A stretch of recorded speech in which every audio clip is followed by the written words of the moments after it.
नमस्कार, सी न्यूज भारत में आप सभी का स्वागत है। मैं हूं आपके साथ ऋचा सिंह।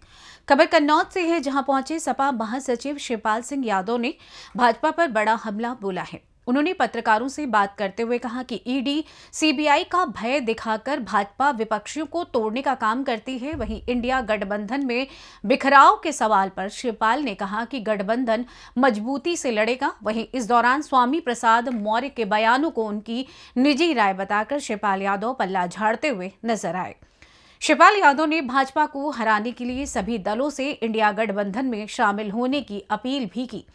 नीतीश कुमार से इंडिया गठबंधन को मजबूत करने की अपील करते हुए कहा कि उन्होंने बनाया है गठबंधन तो उसमें शामिल रहकर मजबूत करें। बता दें कि कन्नौज के मकरंद नगर में सपा नेता बब्बन तिवारी के प्रतिष्ठान पर एक निजी कार्यक्रम में आए सपा महासचिव शिवपाल यादव ने पत्रकारों से बात करते हुए ये बयान दिए हैं। भाजपा पर बेईमानी से जीतने की बात करते हुए उन्होंने कहा कि जहां बेईमानी नहीं हुई वहां सपा जीती है। सुनिए शिवपाल ने आगे क्या कुछ कहा। किस तरह का दौरा है आपका? हाँ, आज देखिए इनके बड़े भाई है नहीं, छोटे हैं बड़े बड़े भाई का 25 में वर्षगांठ है, तो उस पर आशीर्वाद और बधाई देने आए। तो इनका जीवन आगे बहुत अच्छा हो और तरक्की करें। शिवपाल जी, भगवान राम तो अब भाजपा के हो गए हैं, अब आपके कौन से भगवान होंगे? देखिए, भगवान तो सबके होते हैं और सबके हैं, और भगवान हर व्यक्ति के कण कण में हैं, हमारे भी हैं। और अब क्या, अब तो मंदिर बन गया, प्राण प्रतिष्ठा हो गई, अब सब लोग दर्शन करें। मैंने तो पहले भी कहा था, अगर निमंत्रण मिलेगा तो जाएंगे, नहीं मिलेगा तब जाएंगे, तो अब जाना है। शिवपाल जी, बिहार की राजनीति इसमें गरमाई हुई है, जो नीतीश जी हैं वो एनडीए के साथ जाने को हैं। देखिए, ऐसा तो अभी कुछ नहीं। नीतीश जी से हमारा यही अनुरोध है कि इंडिया गठबंधन को मजबूत करें, और जब इंडिया गठबंधन को मजबूत जो उन्होंने शुरुआत की थी, तो वहीं पर रह करके मजबूत करें। यूपी में भी गठबंधन कांग्रेस के साथ होना है, उसको लेकर क्या रणनीति आप लोग बना रहे हैं? बहुत जल्दी हो जाएगा, चिंता मत करो, बहुत जल्दी। कैसे बांटेंगे सर? अब ये तो हमारे दोनों राष्ट्रीय नेता तो फैसला कर लेंगे इस पर, और जल्दी हो जाएगा। बंगाल में ममता जी ने भी कह दिया है कि अकेले चुनाव लड़ेंगे, पंजाब में आपने बोल दिया है। हमारी तो यही अपील है सब लोगों से, भारतीय जनता पार्टी को हटाने के लिए इंडिया गठबंधन से ही सब लोग चुनाव लड़ें। राम सबके हैं, तो आप लोग दर्शन करने के लिए क्यों नहीं गए? अब जब कहानी ख़त्म हो चुकी है ना, हाँ, अब देखिए प्राण प्रतिष्ठा भी हो गई, सब हो गया है। तो देखिए, ये सीधा सीधा कोर्ट का आदेश था, उसी से तो मंदिर बना। तो भगवान तो सबके हैं। तो पहले तो वहाँ रोक लगी थी, निमंत्रण अगर मिलता तो जाते, और निमंत्रण नहीं मिला तो मैंने पहले ही बोल दिया था, निमंत्रण मिलेगा तो जाएंगे, नहीं मिलेगा तब भी जाएंगे। परिवार से ही जाएंगे। भक्तों की हथियारी पार्टी कहती है, इस पर क्या कहेंगे? अब ये बात बहुत पुरानी हो गई है, बहुत पुरानी हो गई है। लेकिन आदमी को आपको सब पता है, सबको पता है। उस समय कोर्ट का स्टे था, यथास्थिति बनाए रखने था, तो ये तो प्रशासनिक अधिकारियों की जिम्मेदारी थी, कोर्ट के आदेश का पालन कराएं। अब तो आपने सब कुछ पढ़ लिया, तब भी बार बार वही क्वेश्चन। अब तो ये खत्म हो चुका है, सब कुछ खत्म हो चुका है। शिवपाल जी, आपकी पार्टी के सर्वस्व हुआ है, क्या लगता है इस तो, पे चुनाव पे असर पड़ेगा? तो देखिए, जो कोर्ट का आदेश होगा ना, कोर्ट का आदेश आ जाए, कोर्ट के आदेश का सब लोग पालन करेंगे। संभावित सूची में अखिलेश यादव के आजमगढ़ से चुनाव लड़ने की बात सामने आ रही है। अब देखिए, वो तो राष्ट्रीय नेतृत्व तय करेगा।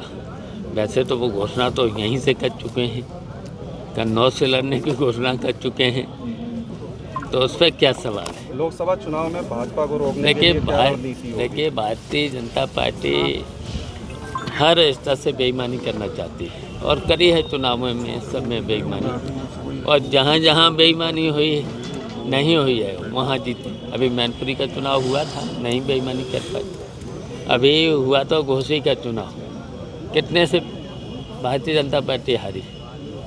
और इसी तरीके से अगर निष्पक्ष चुनाव हो जाएगा तो भारतीय जनता पार्टी हारेगी, और इसलिए हारेगी कि भारतीय जनता पार्टी ने कोई काम नहीं किया है 10 साल में, केवल हिंदू मुस्लिम, और जो वादे भी किए थे एक भी वादा बता दो कहीं पूरा किया।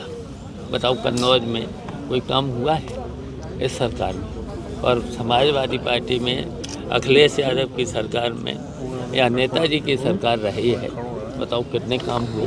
अगर उनका अगर सूची गिनाना शुरू करें तो 2-3 घंटे लग जाएंगे काम का। और भारतीय जनता पार्टी का एक काम बता दो, यहाँ पूरे एरिया में बता दो। सर वोटर लिस्ट में तो गड़बड़ी की इसलिए बात आप देखिए, लोग की ये ओर से वोटर लिस्ट में ये एसडीएम को दिए गए थे, और इसमें से कोई आदमी रहता नहीं है, सब हैं बाहर के वोट, मृतक भी हैं, बाहर के लोग भी हैं, तो नहीं कटे हैं 250 वोट। ये वो लोग हैं जो बाहर रहते हैं, वो कटे नहीं हैं। हाँ, बाहर यहाँ कहीं है ही नहीं, मरे उनके वोट बना दिए। बना दिए। ये देखिए पूरी सूची है, ये है। विधानसभा में आप अधिकारी भी उन्हीं के सारे पर काम कर रहे हैं, लेकिन हम लोग इसका विरोध करेंगे। पहले तो यहाँ जो भी सक्षम अधिकारी है, सक्षम अधिकारी तो चुनाव का काम एडीएम देखता, डीएम देखता है, इनसे करेंगे, नहीं तो हम लोग आयोग में जाएंगे। जी विधानसभा चुनाव में आप लोग को बहुत अच्छी जीत मिली थी, बहुत अच्छा रिजल्ट भी रहा था, तो ऐसे में अकेले चुनाव लड़ना, अगर लोकसभा चुनाव भी अकेले लड़ सकते थे, गठबंधन जरूरी है क्या?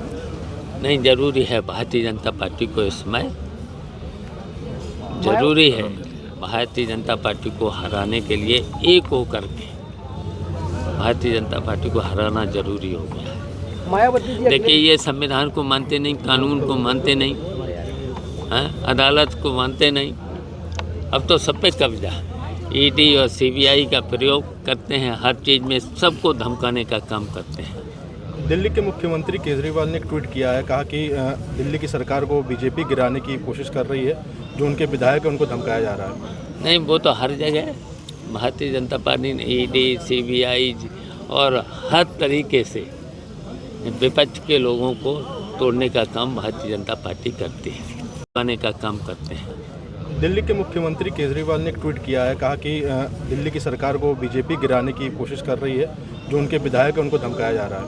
नहीं, वो तो हर जगह भारतीय जनता पार्टी ने ईडी, सीबीआई और हर तरीके से विपक्ष के लोगों को तोड़ने का काम भारतीय जनता पार्टी करती है।